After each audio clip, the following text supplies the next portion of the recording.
A kú déédé àsìkò yìí. Kókó inú ìwé ìròyìn la mú wá fún yín láti inú àwọn ìwé ìròyìn ilé wa. Orúkọ tèmi ni Ọmọgbémisọ́lá ọmọ Alọ́gọ̀mádẹ.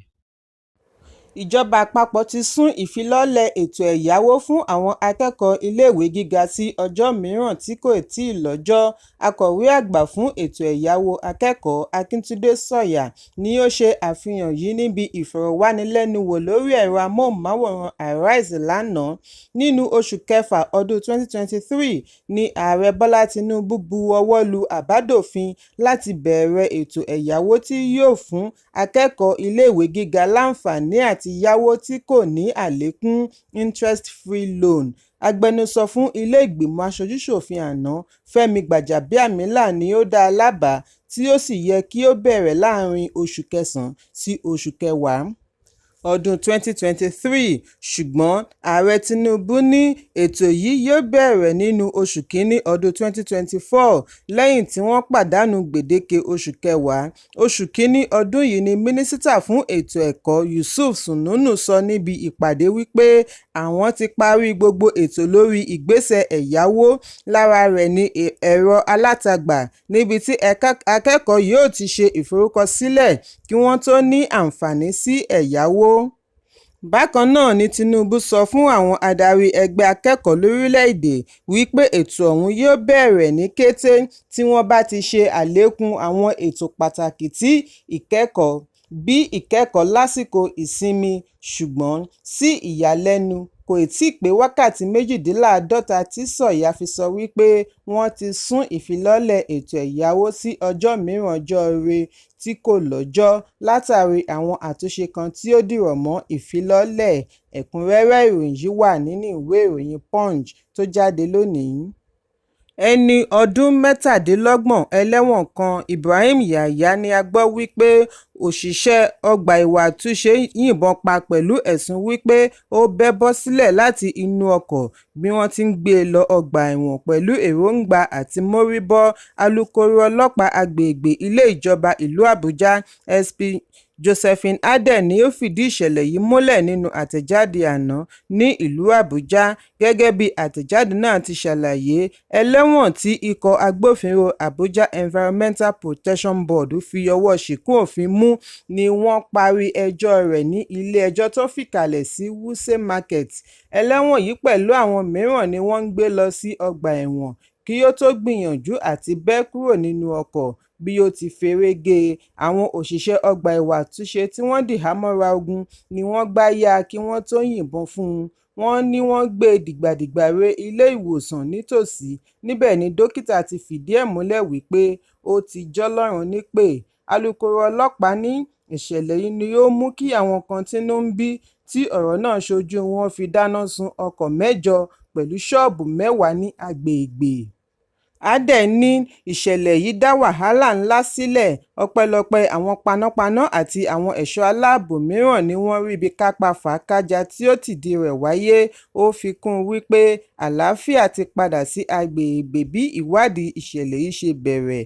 Alukoro ní kọmíṣánná ọlọ́pàá agbègbè ilé ìjọba Ọ̀gbẹ́ni Bennett Igwe ti rọ àwọn olùgbé kí wọ́n máa bá iṣẹ́ òòjọ́ wọn lọ láì bẹ̀rù. Ẹ̀kúnrẹ́rẹ́ ìròyìn yìí wà nínú ìwé ìròyìn Daily Post tó jáde lónìí. Ọ̀kan lára àwọn tí wọ́n jọ ń figagbága fún ipò gómìnà láti ẹgbẹ́ òṣèlú All Progressives Congress APC ní ìpínlẹ̀ Ondo, Sínátọ̀ Jimoh Ibrahim ti sọ wípé ẹgbẹ́ gbọ́dọ̀ fi ààyè gba ọ̀pọ̀ láti díje du ipò.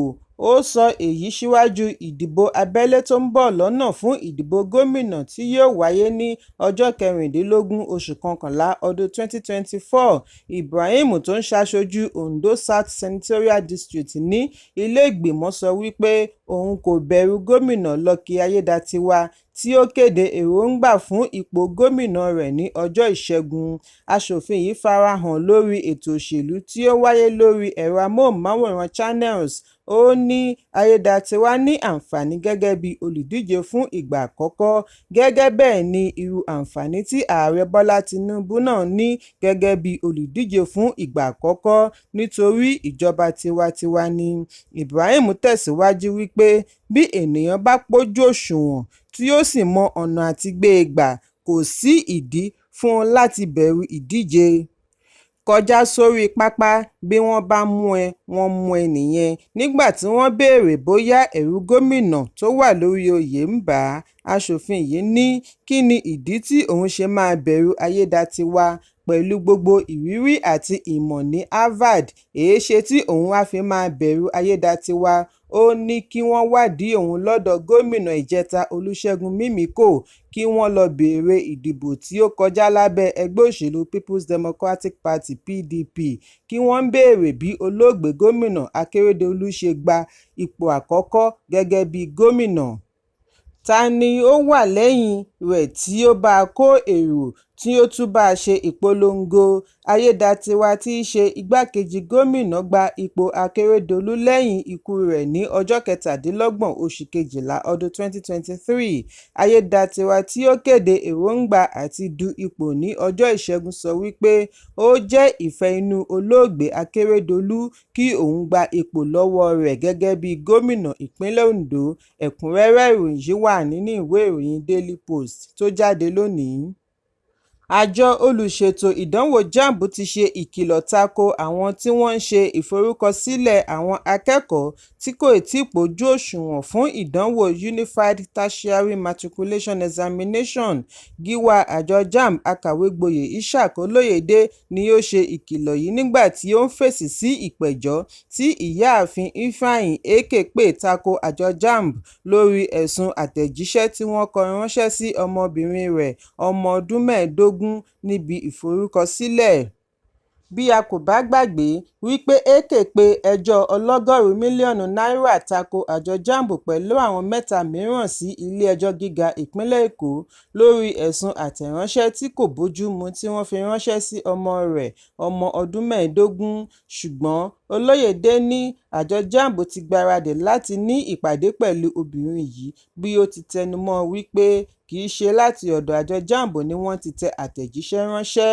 Ọ̀gá àgbà JAMB ní láti ìgbà tí ìṣẹ̀lẹ̀ yìí ti wáyé ni àwọn ti fi tó àwọn agbófinró létí láti gbé ìgbésẹ̀ tí ó tọ́, ṣùgbọ́n obìnrin yìí kò bìkítà bí ó ti gba ilé-ẹjọ́ lọ láti lọ pe ẹ̀sùn ọlọ́gọ́rùn-ún mílíọ̀nù náírà. Olóyèdé ní ẹni náà kì í ṣe òṣìṣẹ́ àjọ JAMB, akẹ́kọ̀ọ́ lásán ni tí ó ń kẹ́kọ̀ọ́ lọ́wọ́ ní ọ̀kan nínú àwọn ifásitì lórílẹ̀-èdè. Ó fi kún un wípé ará ìta kankan kò ní àǹfààní sí iṣẹ́ wọn lórí ẹ̀rọ ayélujára.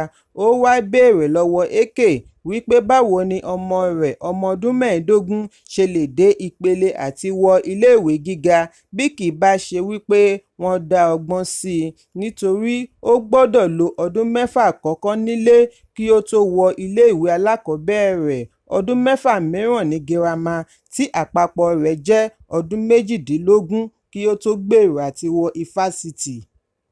Èyí túmọ̀ sí wípé wọ́n dá ọgbọ́n sí i ní láti mú ọmọ rẹ̀ fẹ́ wọ ifásitì lẹ́ni ọdún 15. Ó ní àwọn á pàdé nílé-ẹjọ́, ilé-ẹjọ́ yóò dá bóyá ó lẹ́tọ̀ọ́ sí ọgọ́rùn-ún mílíọ̀nù náírà.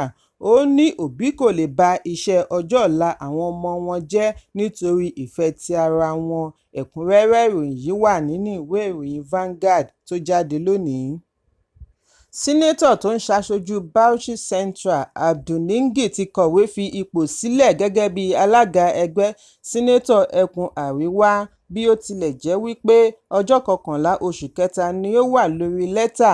Ẹ̀dà rẹ̀ ni wọ́n fi ránṣẹ́ sí ará ìlú ní kété tí wọ́n jáwé gbélé ẹ̀ fún oṣù 3 láti ilé ìgbìmọ̀ látàrí ẹ̀sùn tí ó fi kan ilé ìgbìmọ̀ wípé wọ́n ṣe màgòmágó pẹ̀lú ìṣúná owó ọdún 2024. Nínú lẹ́tà tí wọ́n fi ránṣẹ́ sí ẹgbẹ́ ni Ningi ti kọ wípé òun fẹ́ fi ipò sílẹ̀ gẹ́gẹ́ bí alága Northern Senators Forum. Ó ní ìgbésẹ̀ yìí wáyé látàrí ìṣẹ̀lẹ̀ láàrin ilé ìgbìmọ̀ ẹkùn Àríwá àti orílẹ̀-èdè lápapọ̀, bí ó ti dúpẹ́ pàtàkì lọ́wọ́ ẹgbẹ́ fún àǹfààní tí wọ́n fún un láti bí oṣù 8 sẹ́yìn láti ṣe olórí ẹgbẹ́, tí òun sì ní ìgbàgbọ́ wípé ẹgbẹ́ yìí ṣe iyebíye sí ìlọsíwájú àti ìdàgbàsókè ẹkùn Àríwá orílẹ̀-èdè. níngì ni wọ́n ní kí ó lọ́ọ́ rọ́ọ̀kúnlé lẹ́yìn wákàtí mẹ́ta tí wọ́n fi ń ṣe àríyànjiyàn lórí ìfọ̀rọ̀wánilẹ́nuwò tí wọ́n ṣe fún un níbi tí ó ti fi ẹ̀sùn kan ilé ìgbìmọ̀ wípé wọ́n ṣe màgòmágó pẹ̀lú n28.7 trillion owó ìṣúná fún ọdún 2024. Bákan náà ni ilé ìgbìmọ̀ ṣe ìkìlọ̀ fún Sínátọ̀ Sulaiman Kawu kí ó yéé gbé ìròyìn ẹlẹ́jẹ̀ kiri lórí ilé ìgbìmọ̀. Ẹ̀kúnrẹ́rẹ́ ìròyìn yìí wà nínú ìwé ìròyìn Punch tó jáde lónìí. Agbẹnusọ fún ilé ìgbìmọ̀ ìpínlẹ̀ Ondo Olamide Ọládìjí ti kó wàhálà látàrí bí wọ́n ṣe ẹ̀sùn wípé ó parọ́ wípé aṣòfin 18 ti bu ọwọ́ lu gómìnà Lucky Ayédatiwa gẹ́gẹ́ bí olùdíje du ipò gómìnà lábẹ́ ẹgbẹ́ òṣèlú All Progressives Congress (APC) nínú ìdìbò tó ń bọ̀ lọ́nà. Ọládìjí tí ó péjú-pésẹ̀ síbi tí gómìnà Ayédatiwa ti kéde èròǹgbà rẹ̀ àti gbé igbá ìbò fún ẹgbẹ́ APC sọ wípé aṣòfin 18 ni ó fi ọwọ́ sí èròǹgbà gómìnà, ṣùgbọ́n nínú àtẹ̀jáde ni àwọn aṣòfin 13 ti sẹ́ ọ̀rọ̀ agbẹnusọ Ọládìjí. Wọ́n ní ọ̀rọ̀ Ọládìjí kì í ṣe òtítọ́, ó jẹ́ ọ̀rọ̀ aṣinilọ́kàn tí ó dójútì ni. Wọ́n ní àwọn kò ní ìpinnu kankan lórí Ayédatiwa. Gẹ́gẹ́ bí ọ̀rọ̀ àwọn aṣòfin, wọ́n ní ìlànà ìjọba tiwantiwa ni àwọn ń tẹ̀lé. Àwọn sì ń tẹ̀lé òfin ìjọba ìpínlẹ̀ tí ó lọ pẹ̀lú ìyànsípò olùdíje du ipò gómìnà. Gẹ́gẹ́ bí ọmọ ilé ìgbìmọ̀ ẹlẹ́ẹ̀kẹwàá, ìyàlẹ́nu ńlá ni ó jẹ́ pẹ̀lú ìdójútì ńlá láti gbọ́ lẹ́nu ará ìlú wípé agbẹnusọ ilé ìgbìmọ̀ Olamide Ọládìjí kéde wípé ilé ìgbìmọ̀ ti bu ọwọ́ lu gómìnà Lucky Orímisan Ayédatiwa. Wọ́n ní kò sí ìgbà kankan tí ilé ìgbìmọ̀ ìpínlẹ̀ Ondo fi jíròrò lórí èròǹgbà gómìnà nínú gbogbo àwọn tí wọ́n ń gbèrò rẹ̀ àti du ipò, dépòdépò bu ọwọ́ lu ẹnìkankan. Ọ̀gbẹ́ni agbẹnusọ kò ní òye àti ìmọ̀ òfin láti sọ̀rọ̀ tàbí ṣe àtìlẹ́yìn fún olùdíje kankan láti ṣaṣojú ilé láì jẹ́ wípé ilé mọ̀ sí i. Fún ìdí èyí ni wọ́n fi di vote of no confidence fún adarí ilé. Ẹ̀kúnrẹ́rẹ́ ìròyìn yìí wà nínú ìwé ìròyìn The Nation tó jáde lónìí. Ikọ̀ ọlọ́pàá ìpínlẹ̀ Èkó ti sọ wípé àwọn ní ìfọ̀rọ̀wánilẹ́nuwò pẹ̀lú Ibrahim Owódùnní tí gbogbo ènìyàn mọ̀ sí Primeboy ní ẹ̀ka iléeṣẹ́ ọlọ́pàá ìṣèwádìí ìwà ọ̀daràn SCID ní Pàǹtí, Yábà lánàá látàrí ìpẹ̀jọ́ tí Wùnmí aya olóògbé ìlúmọ̀ọ́ká olórin Ìléríolúwa Ọládìméjì Alọ́ọ̀bá tí gbogbo ènìyàn mọ̀ sí Mohbad. Ìròyìn jábọ̀ wípé ọwọ́ tó Primeboy lówùúrọ̀ àná nígbà tí ó wá ṣe àbẹ̀wò sí ẹ̀ka iléeṣẹ́ ọlọ́pàá ìṣèwádìí ìwà ọ̀daràn ní Pàǹtí pẹ̀lú Ayọ̀bámi Fisáyọ̀ tí wọ́n ń pè ní Spending.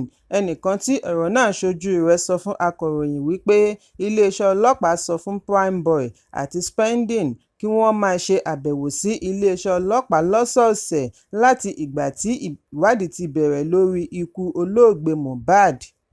Níbi àbẹ̀wò Primeboy sí iléeṣẹ́ ọlọ́pàá lánàá ni wọ́n ti dá a dúró bí wọ́n ti yọ̀ǹda Spending.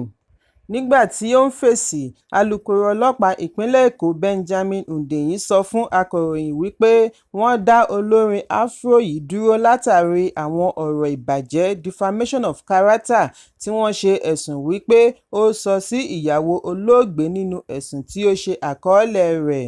Hundeyin ní ọ̀kan lára gbèdéke tí wọ́n fi yọ̀ǹda rẹ̀ ní ìgbà náà ni láti máa yọjú sí iléeṣẹ́ ọlọ́pàá ní gbogbo ọjọ́ ìṣẹ́gun láti wá bu ọwọ́ lu ìwé kí àwọn lè ríbi bójútó kí ó má bàa sá lọ.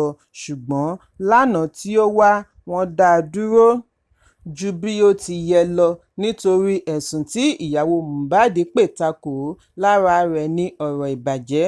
Wọ́n ṣe ìfọ̀rọ̀wánilẹ́nuwò pẹ̀lú rẹ̀ lórí ẹ̀sùn yìí. Lẹ́yìn ìfọ̀rọ̀wánilẹ́nuwò ni DC ní kí ó máa lọ. Ìdí nìyí tí ó fi àgọ́ ọlọ́pàá sílẹ̀ ní aago 6:12. Ṣùgbọ́n ẹnìkan tí ọ̀rọ̀ náà ṣojú rẹ̀ ní Primeboy ṣì wà nínú ọgbà iléeṣẹ́ ọlọ́pàá títí di aago 8 alẹ́. ó ní ọ̀rọ̀ tí ọlọ́pàá sọ kì í ṣe òtítọ́. Agbẹjọ́rò rẹ̀ Emmanuel tí ó lọ gba ìyọ̀ǹda rẹ̀ ṣì wà níbẹ̀. IPO kò tí ì yọ̀ǹda rẹ̀. Ẹ̀kúnrẹ́rẹ́ ìròyìn yìí wà nínú ìwé ìròyìn Punch tó jáde lónìí. Kókó ní ìwé ìròyìn àsìkò yìí kò ní jù báyìí lọ. Ẹ pàdé mi ní ìrọ̀lẹ́ fún àkọ́tun. Kí a tó lọ, ẹ má ṣaláì fi àríwísí yín ránṣẹ́, ìyẹn comment, kí ẹ sì bá wa subscribe sójúnà wa lórí YouTube kí Kókó ní ìwé ìròyìn lè máa tẹ̀ yín lọ́wọ́ ní kíákíá.